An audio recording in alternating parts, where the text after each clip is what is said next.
Muhammadin Nabi Muhammadin Mustafa Rasulullah sallallahu alaihi wa alihi wasallam. Sallallahu bi hadzal kitab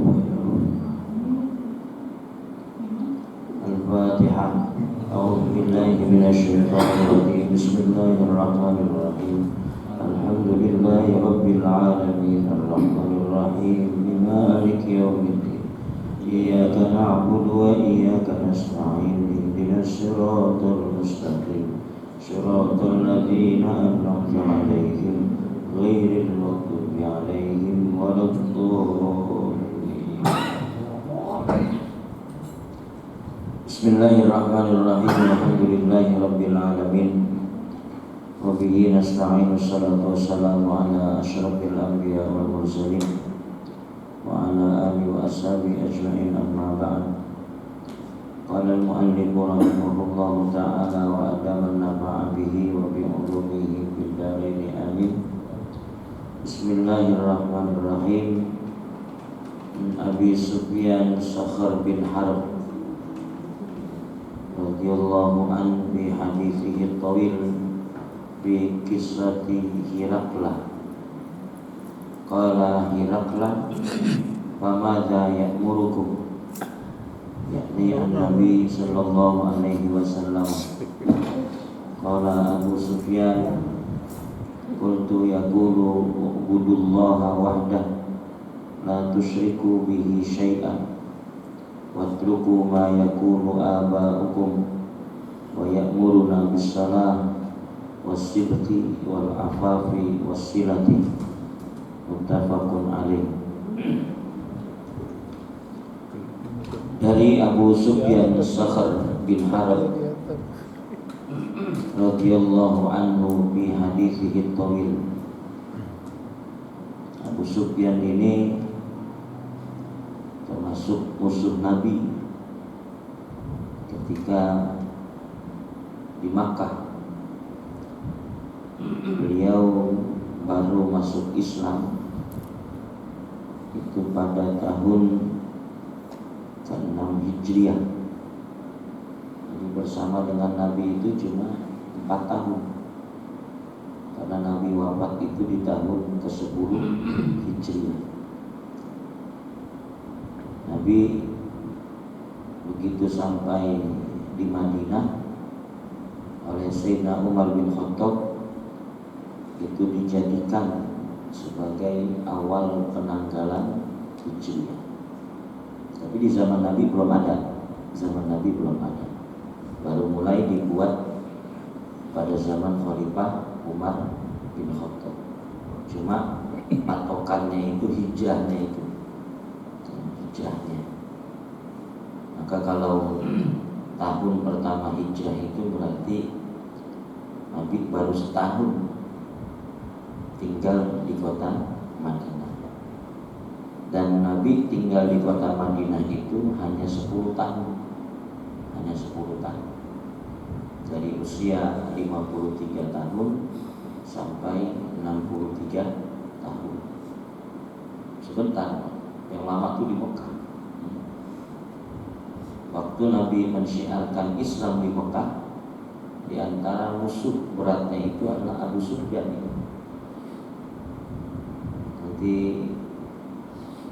Abu Sufyan itu baru masuk Islam pada tahun ke-6 Hijriah. Tapi ketika Abu Sufyan masih dalam kondisi kafir, itu ada anaknya yang dinikah oleh Rasulullah SAW. Jadi banyak sahabat-sahabat dulu itu anaknya tertarik dengan Islam, orang tuanya masih kafir. Dan nanti di antara pembesar Islam setelah Khulafaur Rasyidin, Sayyidina Abu Bakar, Sayyidina Umar, Sayyidina Utsman, Sayyidina Ali, nanti setelah itu dikuasai oleh Muawiyah bin Abi Sufyan. Itu anaknya dari Abu Sufyan. Maka ketika Rasulullah SAW memberikan tugas kepada beliau untuk mendakwahkan Islam kepada Raja Heraklius. Hadisnya cukup panjang. Maka kemudian di dalam kitab ini diambil potongan inti dari hadis tersebut. Qala Hirakla. Kemudian Abu Sufyan yang mengajak Heraklius itu untuk masuk Islam. Heraklius bertanya, "Famadza ya'murukum?" Maka apa yang dia perintahkan kepada Nabi? Merintahin apa kalau orang sudah menjadi seorang muslim? Yakni an-Nabi qala Abu Sufyan, maka Abu Sufyan menjawab, qultu yaqul, aku berkata bahwa Rasulullah sallallahu alaihi wasallam bersabda, di antara yang diperintah itu ubudullah wahdah, sembahlah Allah saja, jangan sembah yang lain. Ini pemurnian tauhid. Sebab dalam warisan nenek moyang mereka itu menyembah berhala. Maka ketika sudah menerima Islam sebagai agama, mereka harus membersihkan diri dengan cara tidak menyembah kecuali hanya kepada Allah Subhanahu wa ta'ala. La tusyriku bihi syai'a, jangan sekutukan Allah dengan sesuatu apapun,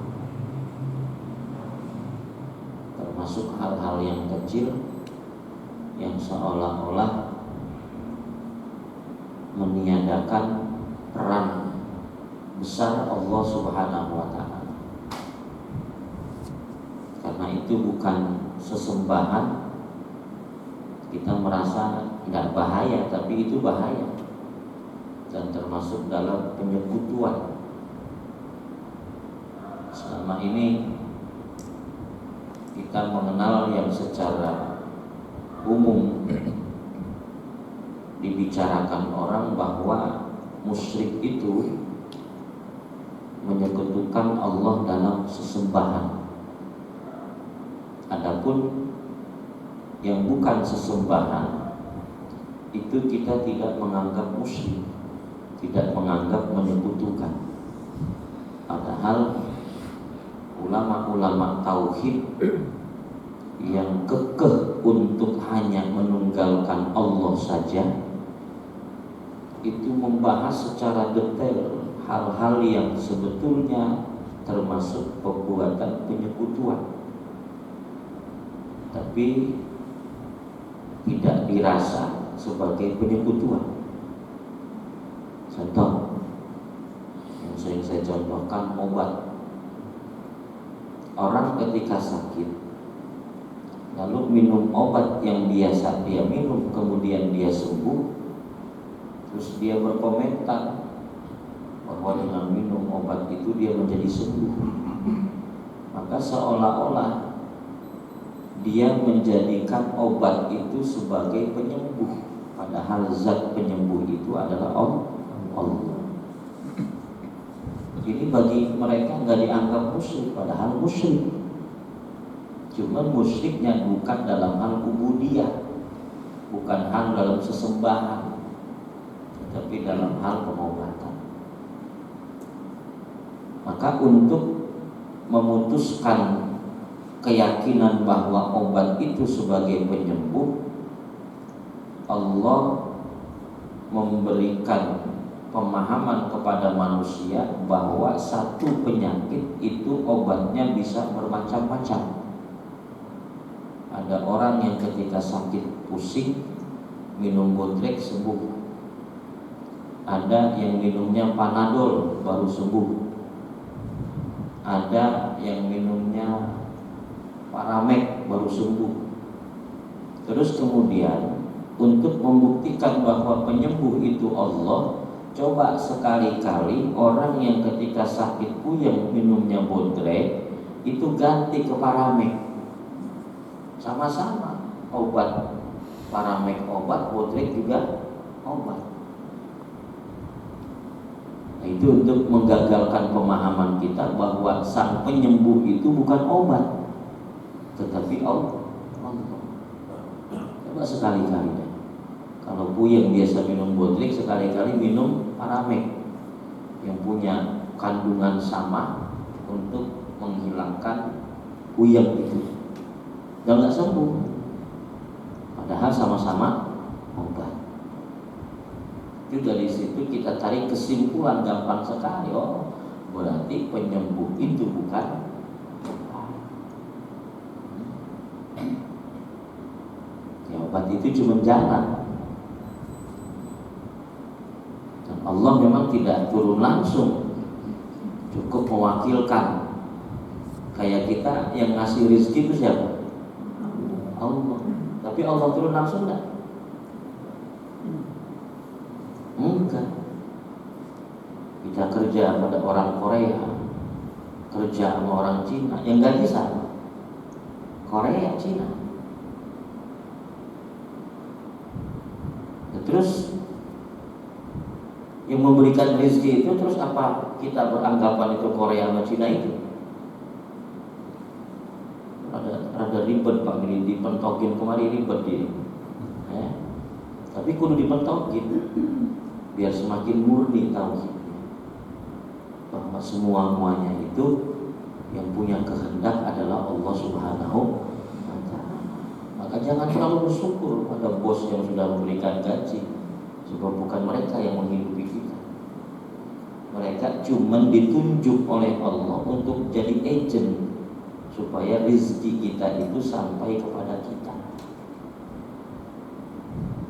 Jangan terlalu keterlaluan dalam berterima kasih. Berterima kasih itu yang paling pantas itu kepada Allah Subhanahu wa Ta'ala. Ini hal-hal yang setiap hari kita hadapi.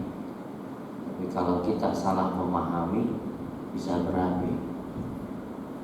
Seolah-olah kalau pada dia kita nggak dapat rezeki, seolah-olah kalau kita berhenti kerja itu rezeki kita putus. Enggak sama sekali. Tapi karena keyakinan kita begitu, akhirnya yang wujud yang itu, yang diyakinin itu. Apalagi sekarang sudah terbentuk polanya. Polanya itu orang mendapatkan honor dari pekerjaannya itu bulanan.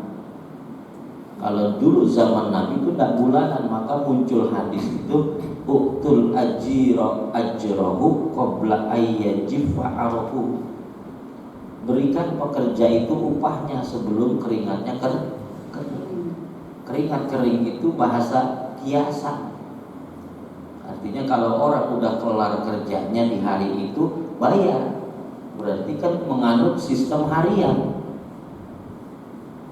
Dari pagi dia kerja, jam 4 selesai, bayar jam 4. Cuman rupanya kalau diterapkan cara seperti itu, orang boros, nggak bisa nyimpen. Akhirnya peradaban semakin maju, orang mencari formulasi baru. Kalau gitu kita bayar tiap minggu kan. Nah, habis juga tiap minggu. Udah tiap 2 minggu dah kita bayar kan. Akhirnya sampai pada tiap bulan. Dan itu dulu sudah diprakarsai oleh Sayyidina Umar bin Khattab ketika beliau mengendalikan pemerintahan saat menjabat sebagai Amirul Mukminin. Jadi yang menggaji di dalam sistem pemerintahan itu pegawai-pegawainya itu sudah dimulai sejak masa Khalifah Umar bin Khattab. Ya, makanya para pejabat di pemerintahan digaji sebulan, yaitu ikut sistem Umar bin Khattab. Dan itu termasuk yang mendapatkan garansi dari Nabi, ikutilah setelah ketiadaanku kepada 4 orang pengganti, kepada Al-Khulafa Ar-Rasyidin. Nah, Khulafa Ar-Rasyidin ini yang diakui oleh jumhur ulama itu 4 yang patut Kenapa dikatakan patut? Karena punya kemiripan dengan cara memimpin Rasulullah Shallallahu Alaihi Wasallam. Yang pertama adalah Sayyidina Abu Bakar, yang kedua Sayyidina Umar, yang ketiga Sayyidina Utsman, yang keempat Sayyidina Ali. Dah sampai di sini. Sejak Sayyidina Ali terjadi perpecahan, maka ditutup sudah pintu kekhalifahan yang masuk dalam kategori al-khulafaur rasyidun. Maka kita kalau tarawih itu al-khalifatur rasulillah khulafaur rasyidun itu disebut cuma 4 doang itu. Sayyidina Abu Bakar, Sayyidina Umar, Sayyidina Utsman, yang lain-lain enggak disebut. Padahal menamakan diri juga sebagai khalifah. Tapi nanti di masa Abbasiyah dan di masa Alawiyah itu muncul 2 pemimpin yang kepemimpinannya itu punya kemiripan dengan kepemimpinan Rasulullah. Yang pertama Harun ar-Rasyid, yang kedua Umar bin Abdul Aziz. Akhirnya ulama memasukkan, oh ini pantas masuk dalam kategori ini, sekalipun itu melalui loncatan ya. Tapi yang disepakati jumhur itu 4 itu tadi. Jadi menyembah kepada Allah Subhanahu wa Ta'ala saja atau hanya.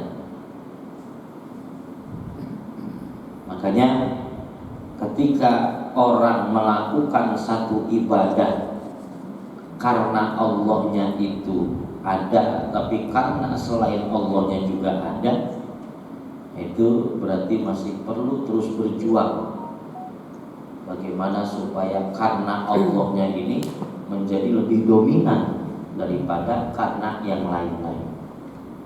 Sebab besok pada hari kiamat itu ketika kita mencari pahala amal kita, itu ditanya sama Allah, entar mana pahala sholat saya? Lah, emang dulu sholat buat siapa kamu? Saya kadang-kadang sholat karena pengen begini-begini. Oh, minta sama dia pahala, jangan sama aku, kata Allah. Aku ini bos yang akan memberikan upah kepada orang yang hanya bekerja kepada. Kita nggak kerja di BS, Pak. Terus akhir bulan kita datang ke BS, kita gaji, dikasih apa kagak? Kagak. Begitu juga kita ketika sholat, ketika ibadah, bukan karena Allah atau karena Allahnya belum dominan, terus datang hari kiamat minta pahala, mana pahala saya Allah? Lu dulu buat siapa emang? Begitu dong namanya, Mbak. Makanya terus berusaha supaya ibadah kita ini terus menambah kualitasnya sehingga betul seperti yang kita ikrarkan, inna salati wa nusuki wa mahyaya wa mamati lillahi rabbil alamin. Aku sholat cuma karena Engkau ya Allah. Aku ngaji juga cuma karena Engkau. Aku puasa cuma karena Engkau. Adapun di tengah jalan itu nanti dia terbelokkan karena bisikan hawa nafsu, itu Allah masih punya toleransi. Yang penting di awal itu niatnya kudu apa? Kudu lurus. Di tengah jalan berbelok karena emang kita diganggu setan, terus berbelok di tengah jalan itu.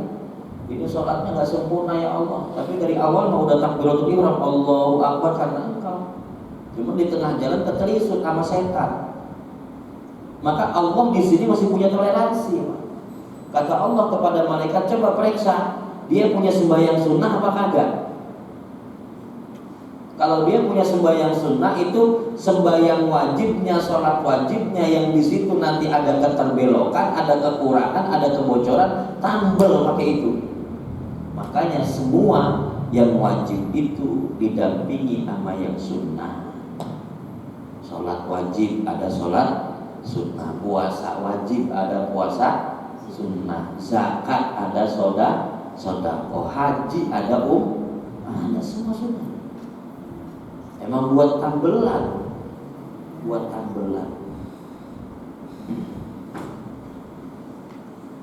Nanti Allah punya toleransi begitu karena Allah tuh karim betul, pemurah betul. Nggak langsung ditolak sama Allah. Ini bolongnya banyak banget ya Allah katanya. Punya anu nggak dia pahala sholat sunnah itu? Punya Allah kata tabel katanya ditambel. Akhirnya mudah-mudahan jadi sempurna. Maka sholat sunnah jangan ditinggalkan dan jangan dianggap remeh. Sebab besok fungsinya luar biasa. Kalau ada kebocoran di jalan terus kagak ada tambal ban, kira-kira itu kita mau apain tuh motor? Kagak bisa. Seperti mobil itu buat kita dorong itu. Makanya ketika kita Allahu Akbar dalam sholat kita itu, Ibnul Qayyim Al-Jauziyah di dalam kitab Asrarus Shalah, kalau memang ibadah kita karena Allah, begitu Allahu Akbar. Allahu Akbar itu menurut beliau dan menurut Abu Laits As-Samarqandi itu tangan begini, Pak. Dan itu ada yang mengatakan menempel ke ujung telinga. Ini tangan begini ini satu, ini menghadap kiblat. Yang kedua, tangan begini ini itu seperti ibarat orang dada. Karena kita Allahu Akbar, yang besar cuman Allah, yang kagak Allah kagak besar. Maka aku tidak akan terpesona dengan apapun ketika sholat kecuali dengan yang besar itu. Makanya supaya nggak terganggu pandangannya, kata ulama, begitu sudah Allahu Akbar, arahkan mata ini ke tempat sujud. Maka sholat yang paling afdol dari sisi tempat itu adalah sholat yang di depannya tembok. Depannya tembok. Mata itu terbatas, mandangnya udah terbatas. Cuma sayangnya temboknya berbayar, karena mengkilap yang belakang kelihatan. Semakin canggih ada lagi ujian di situ terbaik. Maka bagus ini kaligrafi yang hanya di atas. Karena kalau banyak orang kaligrafi di depan gitu, itu biarpun kaligrafi itu kita anggap baik, tapi ketika kita sholat bisa jadi buruk. Begitu dia Allahu Akbar, matanya nggak biasa ke tempat sujud. Langit di situ ada bacaan dibaca sama dia atau kaligrafi. Itu kaligrafi yang bagus. Apalagi orang yang pakai baju atau pakai kaos ada tulisannya. Sholat maghrib paling depan dia, di belakangnya ada makmum Allahu Akbar. Kali itu ya. Ini jadi membuat orang tidak fokus. Saya dulu punya di masjid saya itu jam digital saya taruh depan. Tapi begitu sudah sempurna masjidnya itu, saya bilang pindah sekalian, taruh di samping. Taruh di samping yang tinggi biar orang kagak bisa lihat. Kadang-kadang ada makmum suka bengong masalahnya. Imam bacanya panjang, makmum baca Fatihah udah selesai, bengong dia itu. Apa yang dipikirin tuh? Karena matanya ini kagak diarahkan ke tempat sujud. Jadi Allahu Akbar itu begini. Kalau ada Allahu Akbar begini, nah saya belum ketemu ini sama dasarnya ini. Ini ngapain lagi jagain kuping begini nih? Allahu Akbar. Yang ketemu itu menghadap kiblat. Itu yang pertama, ubudullaha wahdah.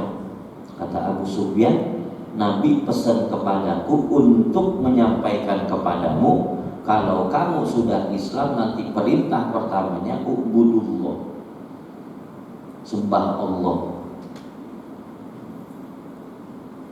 Yang pertama dalam sesembahan itu paling penting adalah sholat.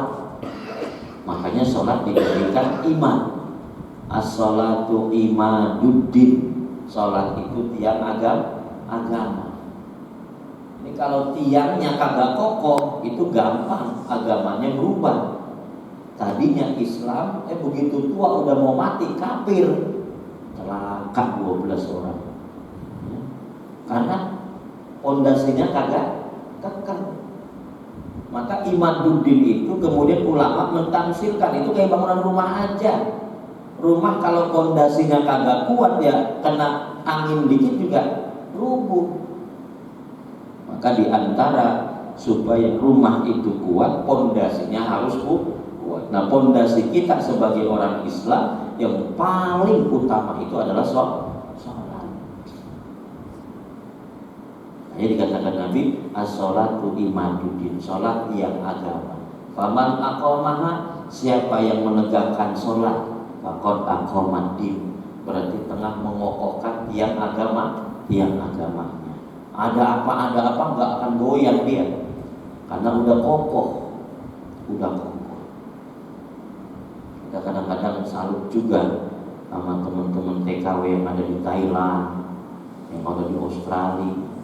Kalau mereka tetap sholat 5 waktu, tok betul baik.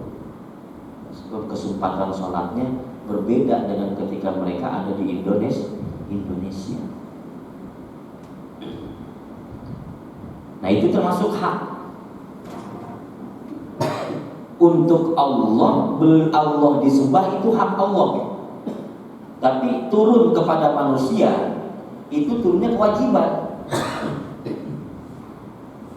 Nah, orang baru bisa meminta haknya kalau dia sudah menjalankan kewajiban. Orang mau kerja baru masuk kerja, kira-kira dibayar dulu apa suruh kerja dulu? Ada nggak Pak PT itu orang baru masuk langsung kasih ini gaji lu sebulan? Ada nggak PT begitu? Nggak ada. Yang ada kita melakukan kewajiban dulu dengan cara bekerja, baru di ujung bulan kita nuntut hak kita. Saya kan udah kerja, mana upahnya? Dan kita nuntut surga sama Allah itu, minta surga sama Allah kalau kita udah melakukan kewajiban kita. Baru bisa mana ya Allah? Allah kasih mana? Cuma syaratnya ubudullaha wahdah, sembah Allah saja, jangan nyembah kepada yang lain. Makanya yang tadi percaya obat itu sebagai sang penyembuh itu tidak termasuk dalam kategori syirik yang sesembahan, karena itu bukan disembah. Maka ulama tauhid itu membagi syirik menjadi 2 macam. Ada musyrik jali, ada syirik jali, ada syirik khafi. Syirik jali itu syirik terang-terangan dalam hal penyekutuan terhadap penyembahan. Dia nyembah berhala, dia nyembah pohon, animisme, dinamisme.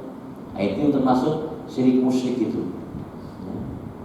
Kalau yang tadi itu masih ada toleransi itu, syiriknya masih syirik khafi.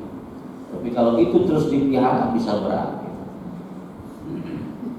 Kita harus yakin bahwa semuanya itu di belakangnya sutradaranya adalah Allah. Itu bagaimana Ustaz orang jahat sama kita? Loh, kita lagi jalan nggak ngapa-ngapain, tahu-tahu dia marah-marah, dia nyaci maki kita. Itu emang orang itu Allah turunkan buat nguji kita. Tapi kalau dia melihat orangnya, gedek dia sama orangnya, kurang ajar tuh orangnya. Gua kagak ngapa-ngapa lagi caci maki. Tapi kalau orang yang udah paham, oh, dia diutus Allah buat menguji kesabaran saya. Maka dia lihat di belakang itu Allah tengah menguji dirinya. Ya Allah, Allah pengen nitipin sifat sabar sama saya ini. Masa kita tolak? Satu-satunya jalan Allah buat ngasih nambahin sifat sabar kepada manusia itu lewat jalan ujian. Maka semakin sering kita diuji akan semakin kokoh itu. Jadi kalau kagak diuji, baper, dikit-dikit baper. Itu konsekuensi logis orang beriman. Kata Allah, ahasiban nasu ayyutraku ayyaqulu amanna wa hum la yuftanun.